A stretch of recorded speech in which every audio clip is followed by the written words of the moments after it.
Hi friends, another Rogue Company video for you today. So I'm going to give you a guide on how to use Ronin with some really good tips on how to play Ronin in Rogue Company.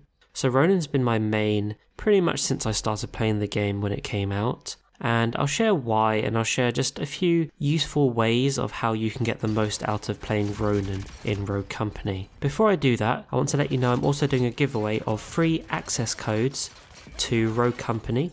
So if you haven't been able to play the game yet because you haven't been able to get a code, hopefully you'll be able to get one by watching this video. So let me tell you the 3 steps to get the code. 1. Start by subscribing to my YouTube channel. 2. Watch this video. Step 3. Find the hidden codes in this video. So basically I've hidden codes throughout the video. Just watch the video and keep a lookout for codes that pop up on screen. And it's really simple. It's first come first serve, so make sure you go and download the game as soon as you find the code, because once that code's been redeemed, obviously it can't be used again. So it's the first person to use that code gets the game for free, obviously. Now keep a good lookout because there are a lot of codes hidden in. There should be up to 10 Xbox codes, there'll be 1 PlayStation code and 7 Switch codes hidden throughout this video, so keep a good lookout. So onto the video. Why do I like Ronin? Well, she has one of the best weapon and perk selections available out of the current rogues. I won't read out all of them, but I'll share which ones I like to use. So my loadout preference is to go with her SMG, and the best thing I think you can do is really spend your cash on upgrading the SMG as soon as possible. Now, if you play Strikeout, generally you start with 12,000 cash, and normally what I do is I get the SMG and a grenade, because you won't have enough to buy the SMG and then upgrade it straight away. But depending how well you do, if you do well in the game, normally you can upgrade the SMG fully in your first round, if not in your second round. And ultimately, once you've got a fully upgraded SMG, it's one of the fastest firing guns. Her AR is also decent, but it's a little more defensive. So if you're a more defensive person, you like to hang back rather than get into the mix up close, then obviously go for her AR, it will work quite nicely for you. If you're choosing her AR, I would suggest do the first upgrade to get a better mag on the gun, but then I wouldn't really worry about the other 2 upgrades. You could better spend them on using or buying perks, because that's the best way to go with ARs. However, for the SMG, I personally value upgrading it to the max, or at least the first 2 upgrades, and that will really give you an effective SMG. If you go with my loadout that I use, you then want to try and preference the 6th Sense perk and get that as quickly as possible. And also the replenish perk is also useful to get because it essentially auto replenishes your ammo and mag every time you down someone. I think the replenish perk is actually really useful with the SMG.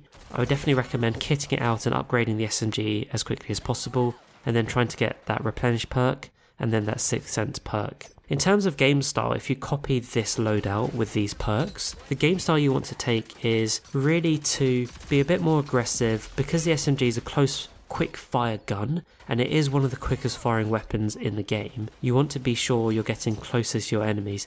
Obviously don't be sort of silly and crazy and just run into try and take on 5 enemies at a time. Obviously that's not going to work. You don't have much health in this, so you need to be a bit tactical, but at the same time you want your battles to be a bit closer, so you can still peek around walls and do it at a closer distance rather than hanging back a little bit like you would with an AR. The damage isn't great if you're further away with this SMG, so that's why you really want to try and get as close as possible to your enemy. In terms of Ronin's ultimate, or her ability, the best way I've found to use her ballistic knife is to throw it like a throwing knife. So I try to wait until I see an enemy and then try and throw it at the enemy, kind of like you would with the katana sword or whatever. If you're throwing it, you want to throw the knife at the enemy and it will just instantly down them. It's like a 1-hit down. So I found that really useful. Another useful way is to use it like a trip mine. So if you put it near where the objective is, I found that quite useful. If you work out which side the enemy is approaching from, just throw it onto their side, onto the ground or onto the wall. Generally when they run past, it's quite a useful tool. I've also found it as a good defensive tool. So for example, if there's 2 against 1 against you, and you know they're probably going to push you, you can bait them.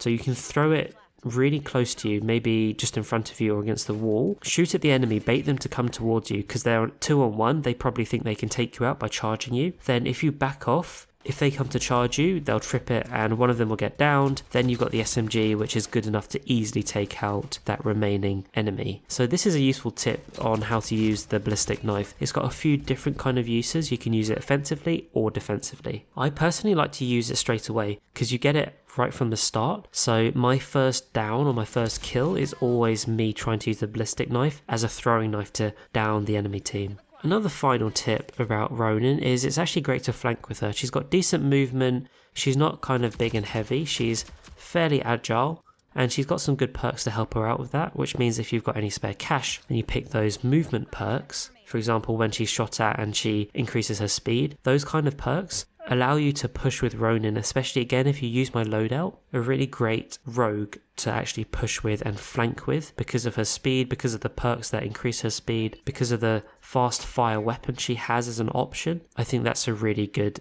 trick. Don't forget, a good tip for rogue company is if you find you're in a one-on-one situation, you're quite close up, and you find the person you're dueling with has really good movement and you can't track their movement ADSing, then just hip fire. And if you aim sort of up a little bit while hip firing, it's actually got fairly good accuracy with the SMG. If you're close up, you can actually land a few good body and headshots. So I definitely make use of that by hip firing instead of ADSing if your enemy is really close to you and has good movement. Final thing, just don't forget to strafe while you're shooting, right? It's probably the most important thing, and Rogue Company really allows you to make use of strafe shooting. So really do strafe left, right, try the figure of 8 approach, try back, forward and then left, right.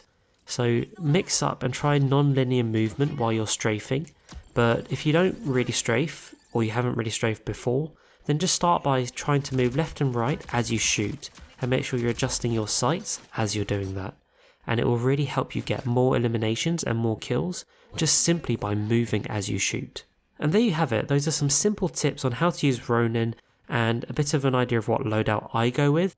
I hope this was useful. Don't forget, I'm hoping you found all the codes hidden in the videos, but if not, go back to the start and get looking again, because you want to make sure you get this game for free, and you can do that by finding one of the codes.